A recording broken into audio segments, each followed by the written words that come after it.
Depending on your ranks, tier list can be totally different. He needs to be banned out of the game, or it becomes whose torch is better. I think they didn't touch him thinking that Angela might be able to help contest him.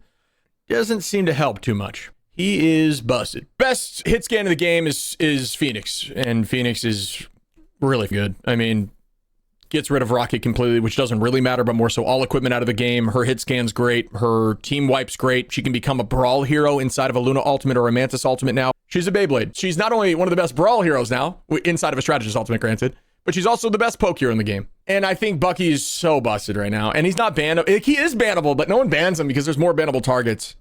If Torch is not banned and you are not playing him, you should lose the game.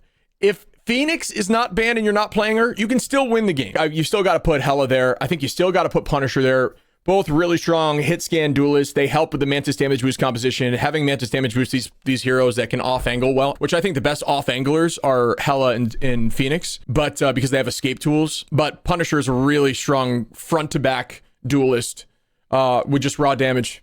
Wolverine, I think, is taking a slight step back. I think his damage is still good. I think the fact that triple strategist is coming into play and more unique strategists like Ultron and Warlock Bond, Ultron Height are making him a little less impactful, slightly knocking him back.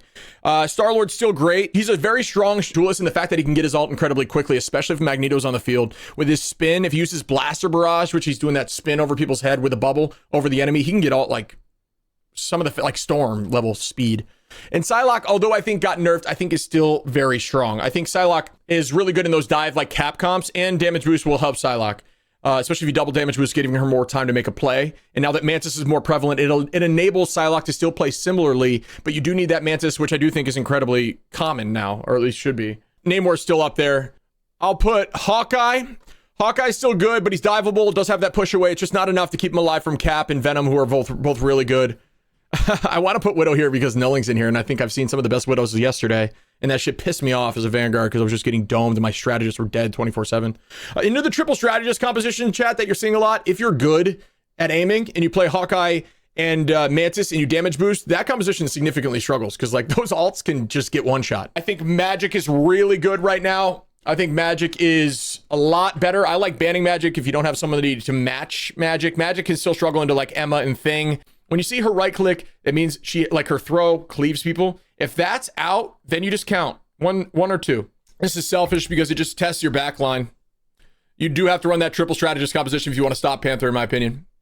A really good Panther. I hate playing against Panther. That's selfish. That's my opinion. Storm should go in B, and Moon Knight should go in B. Storm is damage boost is another source of damage boost, and damage boost is like a huge thing that's kind of been taking over the meta at the top ranks now. If they're, and this won't happen in ladder, but it does happen a lot in the pro scene. If they're running triple Vanguard on certain maps, it's better to go Storm.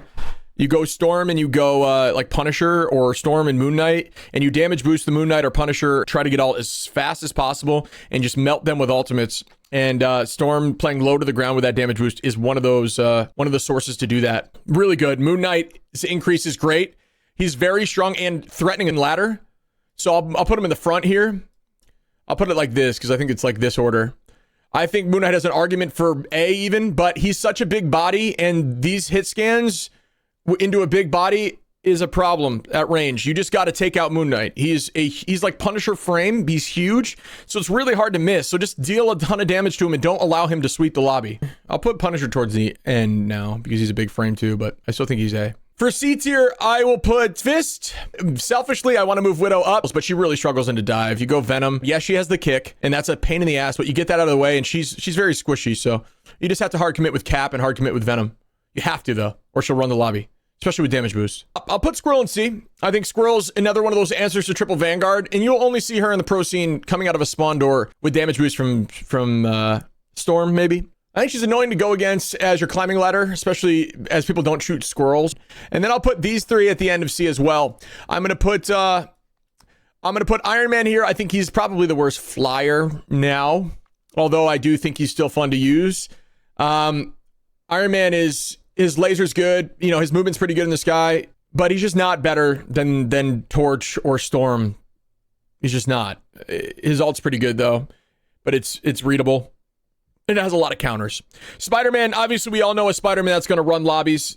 Every single one of these characters is playable. Virtually all of them are going to have somebody that can run a lobby at the top ranks, but that's not what this discussion is about. It's about as a character as a whole, on the neutral. The 1%, the 0.01% of these characters all can make value with them at the very top ranks. Totally viable. Blade, just his ult's pretty good, but that's really all he's got going for him. His sword 2 damage increase is nice, but it's not like, it doesn't really do too much. I've seen Blades that also have run lobbies, plays pretty well with Groot or Angela with that alt combination. If you use Angela or Groot and then use Blade, you're probably going to sweep the whole team, even through a strategist alt. Mr. Fantastic has never once been played in the pro scene. He's great pub stomp pressure climbing ranks. He heavily falls off. He's a Vanguard and a duelist. He does neither of them better than anyone else. He's a middle of the line of both of them.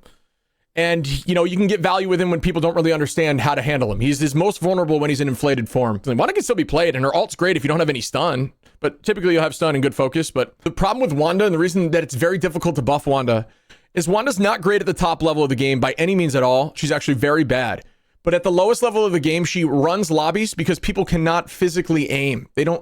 Which is okay. It's okay to have varying levels of skill. That's why games are fun. To try to get better, right? But people that can't aim, and to now have a character that makes the aiming happen for them for free is so valuable. So if you buff her enough, there will be no other option in low ranks but to play her. And that's not good for the game.